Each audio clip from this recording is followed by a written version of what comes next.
أعوذ بالله من الشيطان الرجيم بسم الله الرحمن الرحيم ربي زدني علما. السلام عليكم ورحمة الله وبركاته. அல்லாஹுடைய கிருபையால் இந்த ரமலானுடைய மாதத்தில் நேசிக்கப்படுகிறோமா வெறுக்கப்படுகிறோமா அப்படிங்கிற தலைப்பில் அல்லாஹ் நேசிக்கக்கூடிய பண்புகள் எது எது, அல்லாஹ் வெறுக்கக்கூடிய பண்புகள் எது எது அப்படிங்கிறத பற்றி இன்ஷா அல்லாஹ் ஒவ்வொரு நாளைக்கும் ஒவ்வொரு பண்பை பற்றி தெரிஞ்சுக்க போகிறோம். அந்த வகையில் இன்றைக்கி என்ன பண்பை பார்க்க போகிறோம் அப்படின்னா, அல்லாஹ் விரும்பும் பண்பு. நம்ம அல்லாஹுவால் நேசிக்கப்படுறோமா அப்படிங்கிறத நம்ம சுய பரிசோதனை செஞ்சு பார்த்துக்க ஆசைப்பட்டு இந்த குணம் நம்மக்கிட்ட இருந்தால் அல்லாஹ் நம்மளை நேசிக்கிறான்னு அர்த்தம்.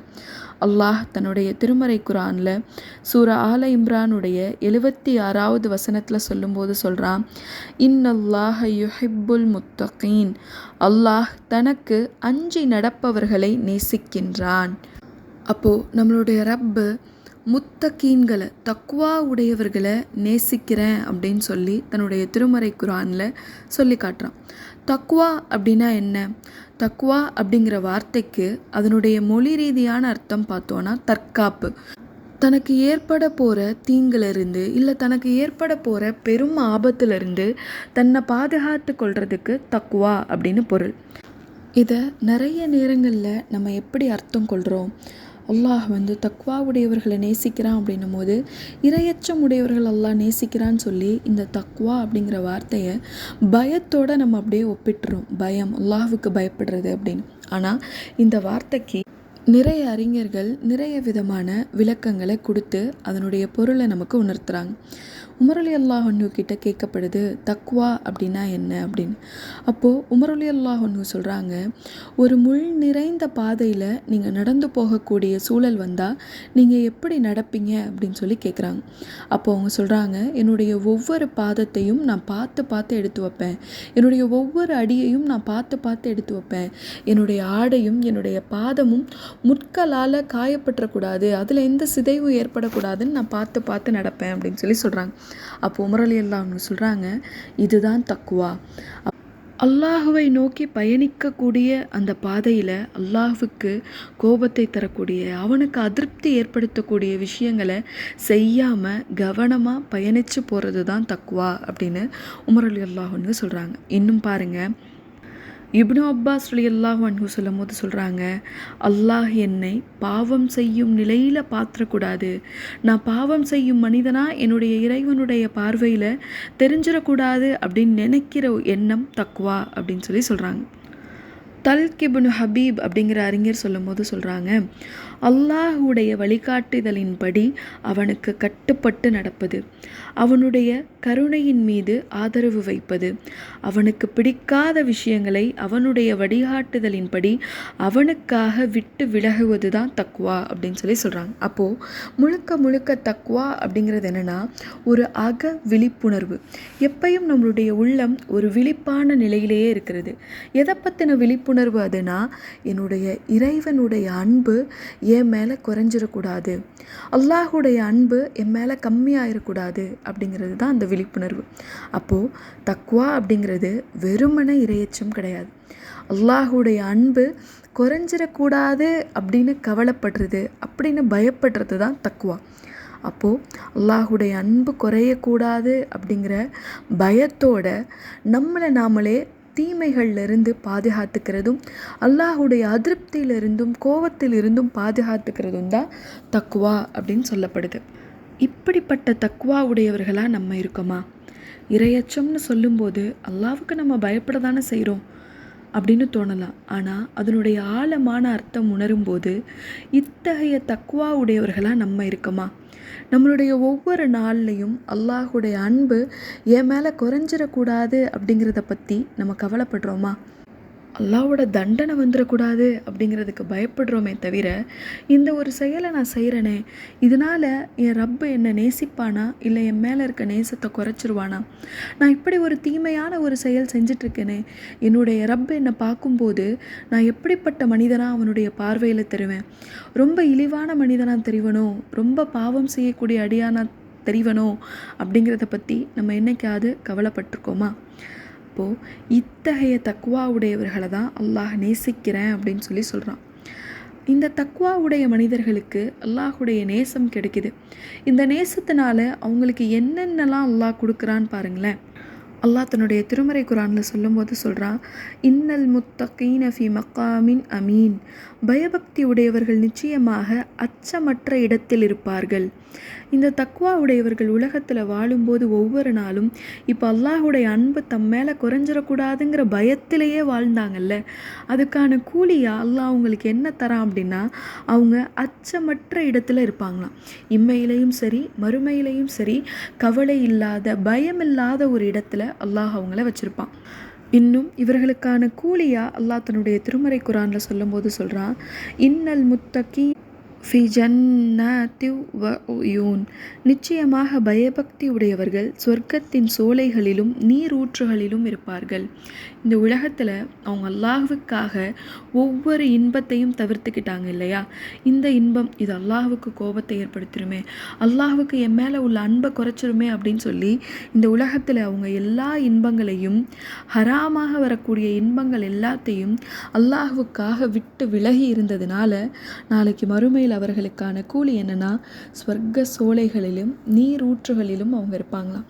அடுத்ததா இன்னும் அல்லாஹ் இந்த பயபக்தி உடையவர்களுக்கு அவன் கொடுக்கக்கூடிய அன்பளிப்பா பரிசா எதை சொல்லி காட்டுறான்னா, அல்லாஹ் தன்னுடைய திருமறை குரானில் சொல்லும்போது சொல்கிறான், வமை யத்தகில்லாஹ யஜ்அல் லஹு மஹ்ரஜா, யார் அல்லாஹ்வுக்கு அஞ்சி நடக்கின்றாரோ அவருக்கு அவன் ஒரு வழியை உண்டாக்குவான், சிறந்த தக்க ஒரு வழியை உண்டாக்குவான் அப்படின்னு சொல்லி அல்லாஹ் தன்னுடைய திருமறை குரானில் சொல்லி காட்டுறான். அப்போது இறைவன் முத்தகீன்களை நேசிக்கிறான். அந்த முத்தகீன்களோடையே அல்லாஹ் இருக்கிறதா சொல்கிறான்.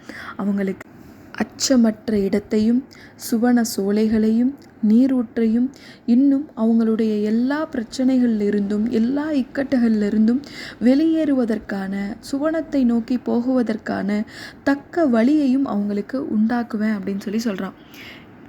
இன்னும் அவர்களுடைய பாவங்களை விட்டு அவர்களை நீக்கி அவங்களுக்கு நற்கூலியை தருவேன் அப்படின்னு அல்லாஹ் தன்னுடைய திருமறை குரானில் சொல்லி காட்டுறான். அப்போது அல்லாஹுடைய அன்பு, இரையச்சம் உடையவர்களை நேசிக்கிறேன் அல்லாஹ் வெறுமனே சொல்லல, அந்த நேசத்தை எப்படி எல்லாம் வெளிப்படுத்துகிறான்னு பாருங்கள். எல்லா நிலைகள்லையும் அவங்க கூட இருந்து அவங்கள பாதுகாத்து அவங்கள மறுமையில் அவங்கள சுவனம் வரைக்கும் பாதுகாப்பான முறையில் கொண்டு செலுத்த அல்லாஹுடைய அன்பு போதுமானதாக இருக்குது. இத்தகைய இரையச்சம் உடையவர்களாக நம்ம இருக்கிறோமா?